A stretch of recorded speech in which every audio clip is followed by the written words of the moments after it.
Hello dear students, welcome back to our channel. ഇന്നത്തെ ക്ലാസ്സിൽ ഞാൻ ഡിസ്കസ് ചെയ്യുന്നത് FIUGP BCom സെമസ്റ്റർ 5 ഏറ്റവും പ്രധാനപ്പെട്ട ഒരു സബ്ജക്റ്റായിട്ടുള്ള ഇൻകം ടാക്സ് ലോ ആൻഡ് അക്കൗണ്ട്സിൻ്റെ first മോഡ്യൂളാണ്.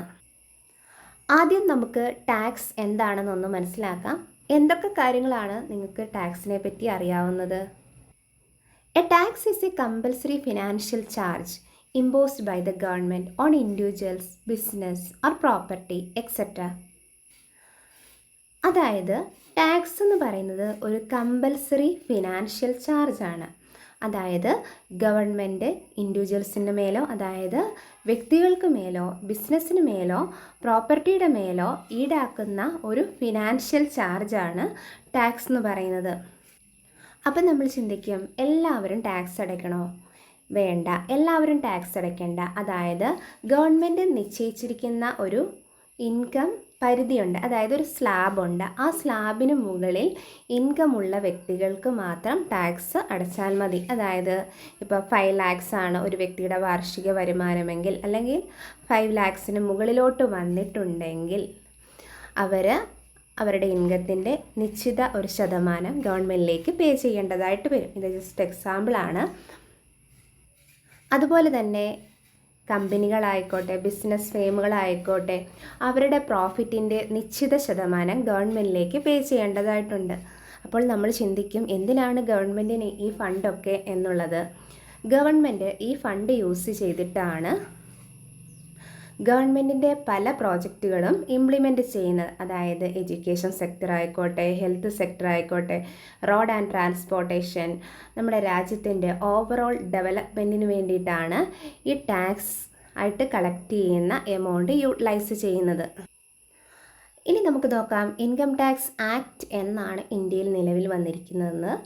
Income tax act 1961 It came into force on 1st April 1962. എല്ലാ വർഷവും ഈ ആക്റ്റിൽ അമെൻമെൻറ്റ് വരുത്താറുണ്ട്. അതും ഫിനാൻസ് ആക്റ്റിലൂടെയാണ് ഇത് നടപ്പിലാക്കുന്നത്. ഇനി നമുക്ക് നോക്കാം ടാക്സിൻ്റെ ഫീച്ചേഴ്സ് എന്തൊക്കെയാണെന്നുള്ളത്. First one is compulsory payment. Tax എന്ന് പറയുന്നത് കമ്പൽസറി ആയിട്ടും പേ ചെയ്യേണ്ട ഒരു എമൗണ്ടാണ്. അതായത് മാൻഡേറ്ററി ആണ്, എല്ലാവർക്കും പേ ചെയ്യേണ്ട. എന്നാൽ ഇൻകം ഒരു ലെവലിന് മുകളിലുള്ള വ്യക്തികൾക്ക് കമ്പൽസറി ആയിട്ടും ടാക്സ് പേ ചെയ്യണം. Next, imposed by government. Tax collect ചെയ്യാനുള്ള റൈറ്റ് എന്ന് പറയുന്നത് സെൻട്രൽ ഗവൺമെൻറ്റിന്, സ്റ്റേറ്റ് ഗവൺമെൻറ്റിന്, അതേപോലെ തന്നെ ലോക്കൽ അതോറിറ്റിക്കാണ് ഉള്ളത്. Third one, no direct benefit. അതായത് ടാക്സ് പേയേഴ്സിന് പ്രത്യേകിച്ച് ബെനിഫിറ്റ് ഒന്നും ലഭിക്കുന്നില്ല. എന്നാൽ ടാക്സ് കളക്ട് ചെയ്യുന്ന ഗവൺമെൻറ് അത് പല പദ്ധതികൾക്കും വേണ്ടിയിട്ടാണ് യൂട്ടിലൈസ് ചെയ്യുന്നത്. Fourth one, used for public welfare. ഞാൻ ഓൾറെഡി പറഞ്ഞ കാര്യങ്ങൾ തന്നെയാണ്. ടാക്സ് ആയിട്ട് കളക്ട് ചെയ്യുന്ന ഇൻകം യൂട്ടിലൈസ് ചെയ്യുന്നത് ഗവൺമെൻറ്റിൻ്റെ പല പദ്ധതികളും നടപ്പിലാക്കുന്നതിന് വേണ്ടിയിട്ടാണ്, നമ്മുടെ രാജ്യത്തിൻ്റെ ഓവറോൾ എക്കണോമിക് ഡെവലപ്മെൻറ്റിന് വേണ്ടിയിട്ടാണ്. Next, legal obligation. അതായത് ടാക്സ് എന്ന് പറയുന്നത് കമ്പൽസറി ആയിട്ടും പേ ചെയ്യേണ്ട ഒരു എമൗണ്ടാണ്. ഇൻ കേസ് ആരെങ്കിലും ഡിഫോൾട്ട് വരുത്തിയിട്ടുണ്ടെങ്കിൽ അവർക്ക് പെനാൽറ്റീസ് അല്ലെങ്കിൽ അവർക്കെതിരെ ലീഗൽ ആക്ഷൻ എടുക്കാനുള്ള റൈറ്റ് ഗവൺമെൻറ്റിനുണ്ട്. The last one is revenue source. ഗവൺമെൻറ്റിൻ്റെ ഏറ്റവും മേജർ സോഴ്സ് ഓഫ് റവന്യൂ ആണ് ടാക്സിൽ നിന്ന് കളക്ട് ചെയ്യുന്നത്. Next, types of tax. ഏതൊക്കെയാണ് ടൈപ്സ് ഓഫ് ടാക്സ് എന്ന് ചോദിച്ചു കഴിഞ്ഞാൽ ഡയറക്റ്റ് ടാക്സും ഇൻഡയറക്റ്റ് ടാക്സുമാണ്. ഡയറക്റ്റ് ടാക്സ് എന്ന് പറഞ്ഞാൽ ഒരു വ്യക്തി നേരിട്ട് അദ്ദേഹത്തിൻ്റെ ഇൻകം കാൽക്കുലേറ്റ് ചെയ്തതിന് ശേഷം അതിൻ്റെ ഒരു നിശ്ചിത ശതമാനം നേരിട്ട്, അതായത് ഡയറക്റ്റായിട്ട് ഗവൺമെൻറ്റിലേക്ക് പേ ചെയ്യുകയാണെങ്കിൽ ദാറ്റ് ഈസ് ഡയറക്റ്റ് ടാക്സ്. ഇതിന് എക്സാമ്പിളാണ് ഇൻകം ടാക്സ് എന്ന് പറയുന്നത്. Next, indirect tax. Indirect tax നമ്മൾ നേരിട്ടല്ല പേ ചെയ്യുന്നത്. അതായത് നമ്മൾ ഗുഡ്സ് ആൻഡ് സർവീസസ് പർച്ചേസ് ചെയ്യുമ്പോൾ അതിൻ്റെ പ്രൈസിൽ ടാക്സ് ഇൻക്ലൂഡ് ആയിരിക്കും. അങ്ങനെ നമ്മൾ ഇൻഡയറക്റ്റായിട്ട് ഗവൺമെൻറ്റിലേക്ക് നമ്മൾ പേ ചെയ്യുന്ന ടാക്സാണ്. നമ്മളല്ല പേ ചെയ്യുന്നത്, നമ്മളിൽ നിന്ന് കളക്ട് ചെയ്യുന്ന എമൗണ്ട് മറ്റൊരാളായിരിക്കും ഗവൺമെൻറ്റിലേക്ക് പേ ചെയ്യുന്നത്. ഇപ്പോൾ നമ്മൾ സാധനങ്ങൾ വാങ്ങുന്നു, നമ്മൾ പേയ്മെൻറ്റ് അടയ്ക്കുന്നുണ്ട്. അതിൽ പേയ്മെൻറ്റ് റിസീവ് ചെയ്തിരിക്കുന്ന വ്യക്തിയായിരിക്കും ഈ ടാക്സ് ഗവൺമെൻറ്റിലേക്ക് പേ ചെയ്യുന്നത്. ഇതിൻ്റെ മെയിനായിട്ടുള്ള എക്സാമ്പിളാണ് GST, goods and service tax. Next, objectives of taxation. ടാക്സേഷൻ്റെ ഒബ്ജക്റ്റീവ്സ് നമ്മൾ ഓൾറെഡി പറഞ്ഞ ഫീച്ചേഴ്സിലുള്ള കാര്യങ്ങൾ തന്നെയാണ്. അതുകൊണ്ട് ഞാൻ ജസ്റ്റ് ഒന്ന് റീഡ് ചെയ്യുന്നേ ഉള്ളൂ. Raise revenue for the government, finance public services and infrastructure, reduce economic inequalities, promote economic growth and development, regulate consumption of harmful goods. അതെന്താണെന്ന് ഞാൻ പറഞ്ഞു തരാം. അതായത് ടുബാക്കോ, ആൽക്കഹോൾ എന്ന് പറയുന്നതൊക്കെ ഹാർംഫുൾ ആയിട്ടുള്ള ഗുഡ്സാണ്. അപ്പം അത് സെയിൽ ചെയ്യുന്നുണ്ട്, പക്ഷേങ്കിൽ അതിൻ്റെ പ്രൈസ് വളരെ കൂടുതലായിരിക്കും. കാരണം ടാക്സ് റേറ്റ് കണ്ടമാനം ചാർജ് ചെയ്യുന്നത് കൊണ്ട് തന്നെ അങ്ങനെയുള്ള ഗുഡ്സിന് പ്രൈസ് കൂടുതലായിരിക്കും. അപ്പോൾ പ്രൈസ് കൂടുതലാണെങ്കിൽ ആൾക്കാർ വാങ്ങുന്നത് കുറയ്ക്കും എന്നുള്ള ഒരു കൺസെപ്റ്റിലാണ് ഇവിടെ ഇത് പറയുന്നത്. പക്ഷേങ്കിൽ നേരെ തിരിച്ചാണ് സംഭവിക്കാറുള്ളത്. Next, ensure economic stability. Next ഇനി പഠിക്കാനുള്ളത് ഇൻകം ടാക്സുമായിട്ട് ബന്ധപ്പെട്ടിട്ട് നിങ്ങൾ അറിഞ്ഞിരിക്കേണ്ട കുറച്ച് ടേംസുകളാണ്. First one is income. Income എന്ന് പറയുമ്പോൾ എന്താണ്? വരുമാനം ആണല്ലോ. അതായത് ഒരു വ്യക്തിക്ക് ലഭിക്കുന്ന വരുമാനം ആണ് ഇൻകം എന്ന് പറയുന്നത്. അതിൽ ഇൻക്ലൂഡ് ചെയ്യുന്ന ഒരുപാട് ഐറ്റംസ് ഉണ്ട്. അതിൽ കുറച്ച് ഐറ്റംസ് മാത്രമാണ് ഞാൻ ഇവിടെ ഇൻക്ലൂഡ് ചെയ്തിരിക്കുന്നത്.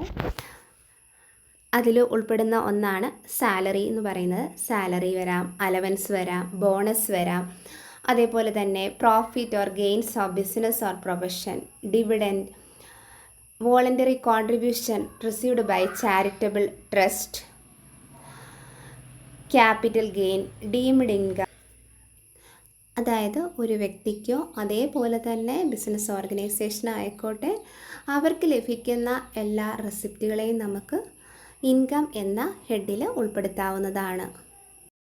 Topic, agricultural income. ആ പേര് സൂചിപ്പിക്കുന്ന പോലെ തന്നെ കൃഷിയിൽ നിന്നുള്ള വരുമാനത്തിനെയാണ് അഗ്രികൾച്ചറൽ ഇൻകം എന്ന് പറയുന്നത്. നിങ്ങളിതിൽ 4 കാര്യങ്ങൾ ശരിക്കും മനസ്സിലാക്കി വെച്ചാൽ മതി. Any rent received from land used for agricultural purposes. അതായത് അഗ്രികൾച്ചറൽ പർപ്പസിന് വേണ്ടിയിട്ട് യൂസ് ചെയ്യുന്ന ലാൻഡിൽ നിന്ന് ലഭിക്കുന്ന റെൻറ്റ്. രണ്ടാമത് പറയുന്നത് any income derived from agricultural operations. അതായത് കൃഷി ചെയ്യുമ്പോൾ ആ പ്രോഡക്റ്റുകൾ സെയിൽ ചെയ്യുന്ന, അതായത് നമ്മൾ കൃഷിവകകൾ സെയിൽ ചെയ്യുമ്പോൾ ലഭിക്കുന്ന income. Next, any income from farm house. അതായത് കൃഷി ഫാമുകൾ നടത്തുന്ന വ്യക്തികളുണ്ടാകാം. ആ കൃഷി ഫാമിൽ നിന്ന് ലഭിക്കുന്ന വരുമാനവും അഗ്രികൾച്ചറൽ ഇൻകത്തിലാണ് ട്രീറ്റ് ചെയ്യുന്നത്. The last one is income derived from sapling or seedlings. അതായത് നമ്മുടെ കൃഷിയുമായിട്ട് ബന്ധപ്പെട്ടിട്ടുള്ള വിത്തുവകകളൊക്കെ വിൽക്കുമ്പോൾ ലഭിക്കുന്ന വരുമാനം. അങ്ങനെ 4 കാര്യങ്ങളാണ് അഗ്രികൾച്ചറൽ ഇൻകത്തിൽ ഉൾപ്പെടുത്തുന്നത്. അതായത് അഗ്രികൾച്ചറൽ പർപ്പസിന് യൂസ് ചെയ്യുന്ന ലാൻഡിൽ നിന്ന് ലഭിക്കുന്ന റെൻറ്റ്, രണ്ടാമതായിട്ട് അഗ്രികൾച്ചറൽ ഓപ്പറേഷന് ലഭിക്കുന്ന ഇൻകം, മൂന്നാമതായിട്ട് ഫാം ഹൗസിൽ നിന്ന് ലഭിക്കുന്ന income, the last one saplings or seedlings sale ചെയ്യുമ്പോൾ ലഭിക്കുന്ന income. Next one is person. സാധാരണ പേഴ്സൺ എന്ന് പറയുമ്പോൾ നോർമൽ മീനിങ്ങിൽ വ്യക്തി എന്നാണ് നമ്മൾ മനസ്സിലാക്കുന്നത്. എന്നാൽ ഇൻകം ടാക്സ് പർപ്പസിന് വേണ്ടിയിട്ട് പേഴ്സൺ എന്ന് പറയുന്ന ആ ഒരു ഡെഫിനേഷനിൽ ഇൻക്ലൂഡ് ചെയ്യുന്നത് ആരൊക്കെയാണെന്ന് നോക്കാം. ഇൻഡിവിജ്വൽസ്, അത് നമ്മളെപ്പോലെയുള്ള വ്യക്തികൾ, അതായത് നാച്ചുറൽ ഹ്യൂമൻ ബീങ്സ് ആണ് ഇൻഡിവിജ്വൽസ് എന്ന് ഉദ്ദേശിക്കുന്നത്. അത് മെയിലാകാം, ഫീമെയിലാകാം, മൈനറാകാം, മേജറാകാം, അങ്ങനെയുള്ള വ്യക്തികളെയാണ് ഇൻഡിവിജ്വൽസ് എന്ന ഗണത്തിൽ ഉൾപ്പെടുത്തുന്നത്. നെക്സ്റ്റ് നിങ്ങൾക്ക് അറിയാവുന്നതാണ് Hindu undivided family. Third one is company. Fourth one firm. Fifth association of persons or body of individuals. Sixth local authority. Seventh artificial judicial person. ഈ 7 പേരെ ഉൾപ്പെടുന്നതാണ് പേഴ്സൺ എന്ന് പറയുന്ന definition. Next, assessee. Income tax പഠിക്കുന്ന വിദ്യാർത്ഥികൾ മനസ്സിലാക്കേണ്ട ഒരു കാര്യമാണ് അസസി എന്ന് പറഞ്ഞാൽ എന്താണെന്നുള്ളത്. അസസി എന്ന് പറഞ്ഞു കഴിഞ്ഞാൽ ഗവൺമെൻറ്റിലേക്ക് ടാക്സ് അടയ്ക്കാൻ ലയബിളായിട്ടുള്ള, അതായത് ബാധ്യസ്ഥനായിട്ടുള്ള വ്യക്തിയാണ് അസസി എന്ന് പറയുന്നത്. ഈ അസസി എന്ന് പറയുമ്പോൾ അതിൽ തന്നെ പല ടൈപ്സ് ഓഫ് അസസികളുണ്ട്. അതിൽ ഫസ്റ്റ് വണ്ണാണ് നോർമൽ അസസി. നോർമൽ അസസി എന്ന് പറഞ്ഞു കഴിഞ്ഞാൽ ഗവൺമെൻറ് പറയുന്ന രീതിയിൽ, അതായത് ആസ് പെർ ലോ എല്ലാ കാര്യങ്ങളും പെർഫെക്റ്റ് ആയിട്ട് ചെയ്യുന്ന ഒരു വ്യക്തിയാണെങ്കിൽ, അതായത് കറക്റ്റ് ടൈമിന് ടാക്സ് അടയ്ക്കുകയും ഡീഫോൾട്ടൊന്നും വരുത്താതെയും ഇരിക്കുന്ന വ്യക്തികളെയാണ് നോർമൽ അസസി എന്ന് പറയുന്നത്. Second one is representative assessee. Representative assessee എന്ന് പറഞ്ഞു കഴിഞ്ഞാൽ ഒരാൾക്ക് പകരം മറ്റൊരു വ്യക്തിയായിരിക്കും ടാക്സ് പേ ചെയ്യുന്നത്. അതായത് ഇപ്പോൾ മൈനറായിട്ടിരിക്കുന്ന ഒരു വ്യക്തിയാണെങ്കിൽ അദ്ദേഹത്തിൻ്റെ ലീഗലി ഉള്ള ആളുകളെന്ന് പറയുന്നത് അവരുടെ പേരൻസ് ആകും. ആ പേരൻസ് ആയിരിക്കും ഈ മൈനറായിട്ടുള്ള കുട്ടിയുടെ ഇൻകത്തിന് മേലെ ടാക്സ് ഗവൺമെൻറ്റിലേക്ക് പേ ചെയ്യുന്നത്. അതായത് ഒരാളെ റെപ്രസെൻറ്റ് ചെയ്തുകൊണ്ട് മറ്റൊരു വ്യക്തിയായിരിക്കും ടാക്സ് അടയ്ക്കുന്നത്. അപ്പോൾ ആ ടാക്സ് പേ ചെയ്യുന്ന വ്യക്തിയെ പറയുന്നതാണ് representative assessee. Deemed assessee. Deemed assessee means an individual might be assigned the responsibility of paying tax by the legal authorities and such individuals are called deemed assessee. അതായത് legal authorities മുഖേന ഒരു വ്യക്തിക്ക് tax pay ചെയ്യാനുള്ള responsibility ലഭിക്കുകയാണെങ്കിൽ അദ്ദേഹത്തിന് deemed assessee എന്ന് പറയാം. ഇപ്പം എക്സാമ്പിൾ പറഞ്ഞു കഴിഞ്ഞാൽ ഒരാൾ മരണം വരിക്കാനായിട്ടല്ലേ മരണം സംഭവിക്കാറായി കിടക്കുകയാണ്. അപ്പം അദ്ദേഹത്തിൻ്റെ ടാക്സ് പേ ചെയ്യാനുള്ള ലയബിലിറ്റി വരിക അദ്ദേഹത്തിൻ്റെ ലീഗൽ ഹയേഴ്സ് ആയിട്ടുള്ള വ്യക്തികൾക്കാണ്. അപ്പോൾ ആ ലീഗൽ ഹയേഴ്സിന് ലീഗൽ അതോറിറ്റീസ് ടാക്സ് പേ ചെയ്യാനുള്ള റെസ്പോൺസിബിലിറ്റി നൽകുകയാണെങ്കിൽ ആ വ്യക്തികളെ പറയുന്ന പേരാണ് deemed assessee. Next one is assessee in default. ആ പേരിൽ തന്നെയുണ്ട് എന്താണ് അസസി ഇൻ ഡീഫോൾട്ട് എന്നുള്ളത്. Assessee in default means a person who has failed to fulfill his statutory obligation as per the Income Tax Act, such as not paid tax to the government or not file his income tax return. അതായത് ഒരു വ്യക്തി കറക്റ്റായിട്ട് tax pay ചെയ്യാതിരിക്കുകയോ income tax return file ചെയ്യാതിരിക്കുകയാണെങ്കിൽ, അതായത് default വരുത്തുന്ന വ്യക്തികളെയാണ് assessee in default എന്ന് പറയുന്നത്. Next, assessment. Assessment is the process of computation of total income of an assessee. ഒരു വ്യക്തിയുടെ ടോട്ടൽ ഇൻകം കാൽക്കുലേറ്റ് ചെയ്യുന്ന പ്രോസസ്സിന് പറയുന്ന പേരാണ് അസസ്മെൻറ്റ്. നെക്സ്റ്റ് ടോപ്പിക്കാണ് assessment year. Assessment year means the period of 12 months commencing on 1st April every year and ending on 31st March next year. Assessment year എന്ന് പറയുന്നത് ഒരു 12 മാസ കാലയളവാണ്. അതായത് 1st ഏപ്രിലിന് സ്റ്റാർട്ട് ചെയ്യുകയും നെക്സ്റ്റ് ഇയർ 31st മാർച്ചിന് എൻഡ് ചെയ്യുകയും ചെയ്യുന്ന ആ ഒരു 12 മാസ പീരീഡിന് പറയുന്ന പേരാണ് അസസ്മെൻറ്റ് ഇയർ എന്നുള്ളത്.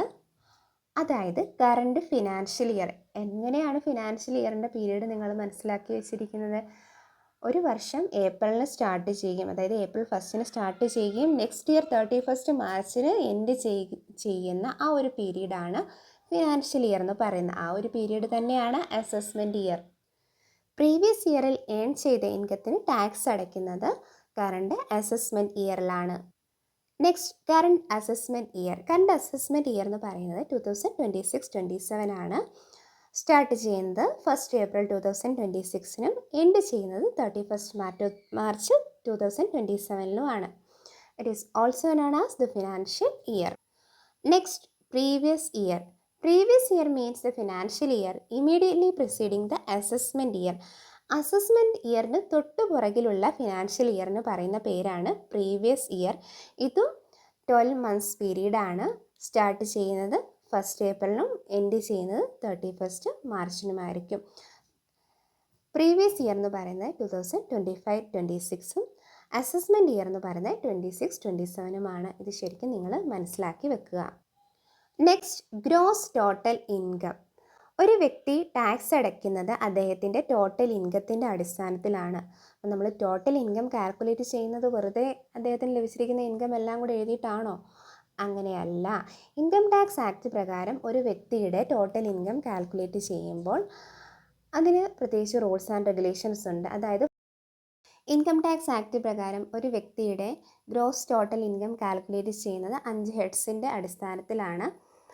First one is income from salary. അതിൽ അദ്ദേഹത്തിന് ലഭിച്ചിരിക്കുന്ന സാലറി റിലേറ്റഡ് ആയിട്ടുള്ള ഇൻകം മാത്രമേ കാണിക്കാവുള്ളൂ.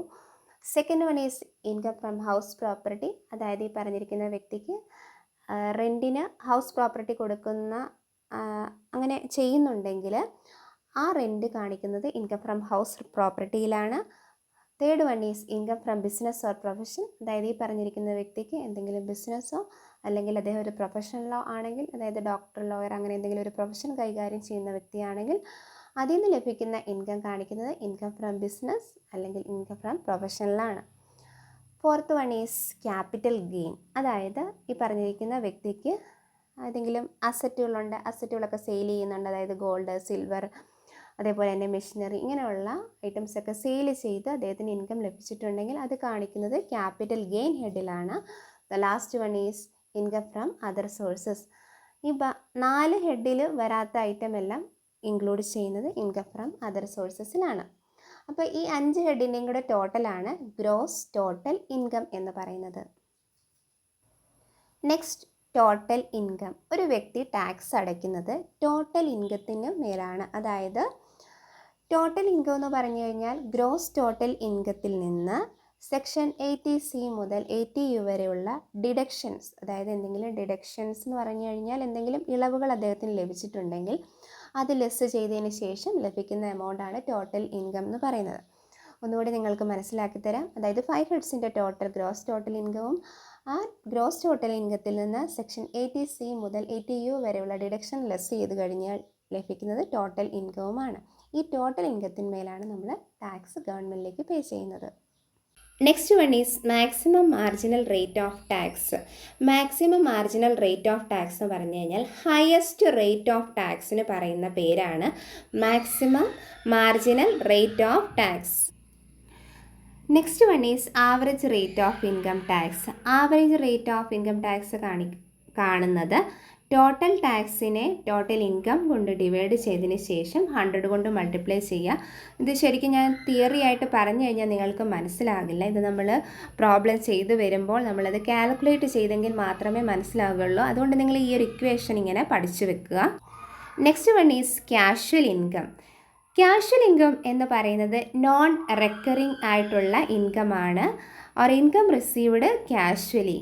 അതായത് അൺഎക്സ്പെക്റ്റഡ് ആയിട്ട് നമുക്ക് ലഭിക്കുന്ന ഇൻകം ആണ്. അതായത് എല്ലാ മാസവും നമുക്ക് ലഭിക്കില്ല, നമ്മൾ പ്രതീക്ഷിക്കാതെ നമ്മുടെ ലൈഫിലേക്ക് വരുന്ന ഇൻകം. ഇപ്പം നമുക്കൊരു ലോട്ടറി അടിച്ചു, അതേപോലെ തന്നെ നമ്മൾ ഏതെങ്കിലും കോമ്പറ്റീഷനിൽ പ്രൈസ് വിൻ ചെയ്തു. അപ്പോൾ അതൊക്കെയെന്ന് പറയുന്നത് നമുക്ക് അൺഎക്സ്പെക്റ്റഡ് ആയിട്ട് ലഭിക്കുന്ന ഇൻകമാണ്. ഇവിടെ ഞാൻ ടാക്സുമായിട്ട് ബന്ധപ്പെട്ടിട്ടുള്ള ഒരു ഇൻട്രഡക്ഷൻ ക്ലാസ്സാണ് നിങ്ങൾക്ക് തന്നത്. നിങ്ങൾക്ക് കുറച്ച് കാര്യങ്ങളെങ്കിലും മനസ്സിലാക്കാൻ കഴിയുമെന്നാണ് എൻ്റെ ഒരു വിശ്വാസം. എന്തെങ്കിലും കാര്യങ്ങൾ നിങ്ങൾക്ക് ഇതിൽ മനസ്സിലാകാത്തതായിട്ടുണ്ടെങ്കിൽ എനിക്ക് മെസ്സേജ് ചെയ്യാവുന്നതാണ്.